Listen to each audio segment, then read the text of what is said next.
Hey everybody, DM Gallibond here. This time on Lore Friday, we're taking a look at the adventures in the Myconid settlement or colony or city of Neverlight Grove. Myconids are a race of sentient mobile fungi that use spores to telepathically communicate with other sentient creatures. Normally, they're one of the more peaceful races of the Underdark, but the presence of the demon lords and the madness that they are spreading has even affected these creatures. Now, of course, we're continuing our look at the adventures that come out of the Abyss campaign, which was published in September of 2015. And this particular adventure is for characters that are level 6 and in Tier 2. The theme of this particular adventure is to survive a visit to Neverlight Grove.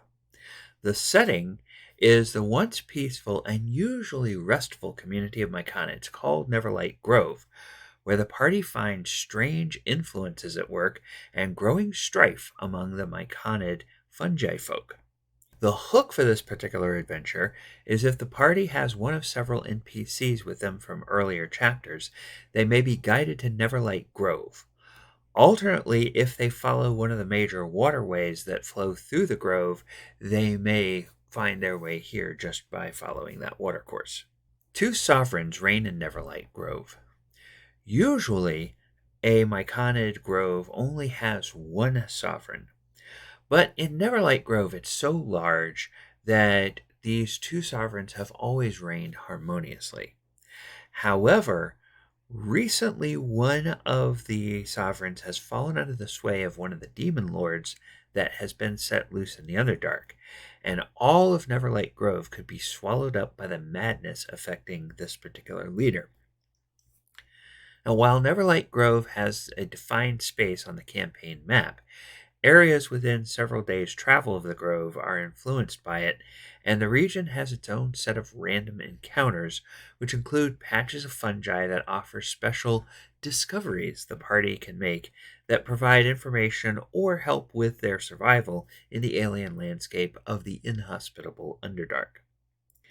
Now, some background and social structure of Neverlight Grove is provided, revealing that there are 2 sovereigns, one named Sovereign Philo and the other named Sovereign Basidia, who lead Neverlight Grove. Furthermore, there are 7 divisions or 7 circles within the Myconid colony, and each of these circles has a specific role and function that benefits the entire colony.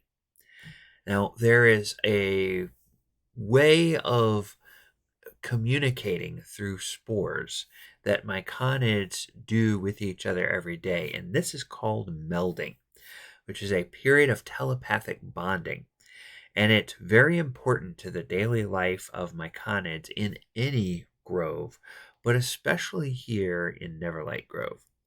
And Sovereign Philo has recently suggested and asserted a new pattern of melding that it claims is more efficient and more beneficial to the colony at large.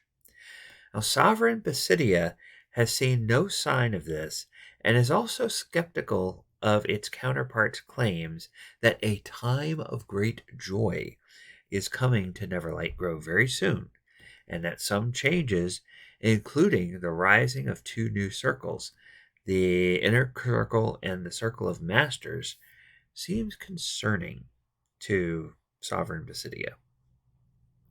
Now, Sovereign Basidia represents the traditional wing of the Myconids, and Sovereign Philo represents those who follow a new philosophy. Both sovereigns have their followers, and the followers of Sovereign Basidia will beseech the party to help them with some tasks to better understand the changes that are happening within their midst. Now, while Basidia and its followers are concerned, Philo and its followers are excited about the changes coming to the grove. It's a time of great joy, after all. Why wouldn't they be excited? They anticipate a wondrous event that will soon happen in the grove, and they invite the PCs to join in the celebration. A celebration of Myconids that brings them joy. Yes, you fleshlings, why don't you come and join us? It will be wonderful. For us, it will be wonderful. For you, it'll be pretty freaking horrible. So, the unusual behavior of Philo and his followers is soon revealed to be the work of one of the demon lords loose in the Underdark. Now, just as humanoids have been consumed by the madness that causes them to act strangely, the Myconid fungi folk are slowly being seduced by a madness that promises not only the Underdark, but soon the entire surface world will become a paradise of rot, decay, and the moist, humid, wet conditions that help fungi thrive. Now, Neverlight Grove is the start and ending point of several quests, and some of the discoveries that PCs make here can be unsettling if you have squeamish or anxious players that are easily frightened by descriptions of the natural process of decay taken to unnatural and extreme levels. Now, at this level of the party's experience, the PCs are no match to face one of the demon lords, and the events of this chapter prefigure and foreshadow later events in the campaign that the PCs may encounter when they've got a few more levels of experience under their belt. The most common enemies are Myconid adults, which are CR 1/2 monsters. And the toughest potential encounter happens inside a giant mushroom called Immorgus. And Immorgus is a gigantic mushroom that has been carved into a palace for the new power that is in charge of Neverlight Grove.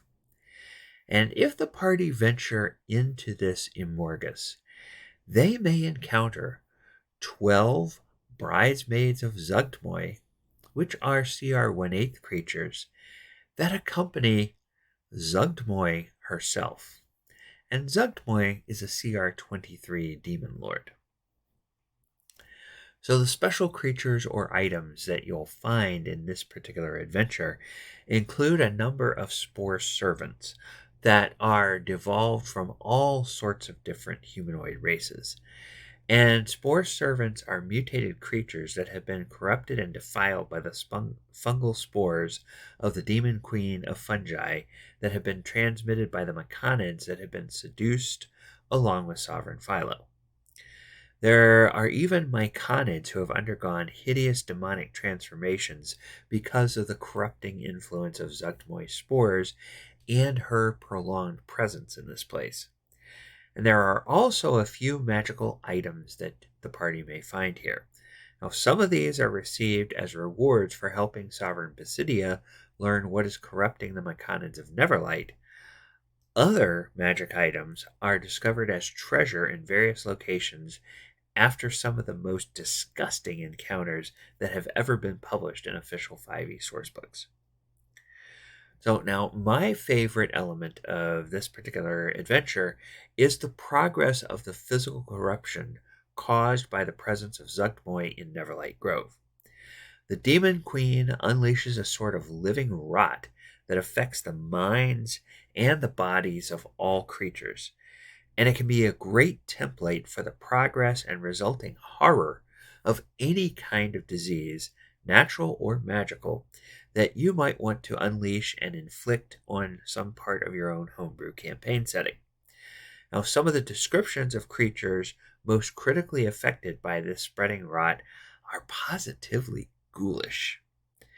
And if you enjoy making your players squirm, oh, you're going to love some of the descriptions of the monsters that have been affected by this rot in this particular adventure. So the easiest homebrew adaptation here is if you want to unleash Zugtmoy onto a city in your own campaign, this chapter would give you a very good idea of the consequences that the PCs could expect to find when they get there. Alternately, if you want to take it a few more steps, you could replace Zugtmoy with a different source and then use the same kind of evidence of corruption, sort of the physical deterioration and breaking down of tissue that would indicate the presence of some kind of vile disease that your party has to find a cure for or eliminate the cause of, or whatever you might want to do. And you can use this particular adventure with other editions of the game because Zuggtmoy and fungal creatures have been around since at least first edition AD&D. And so every other edition since then, and I think there were definitely plant folk, and there were even some kind of fungi folk that you could find back in the old days of basic D&D. All right, well, that's going to do it for our look at Neverlight Grove from Out of the Abyss.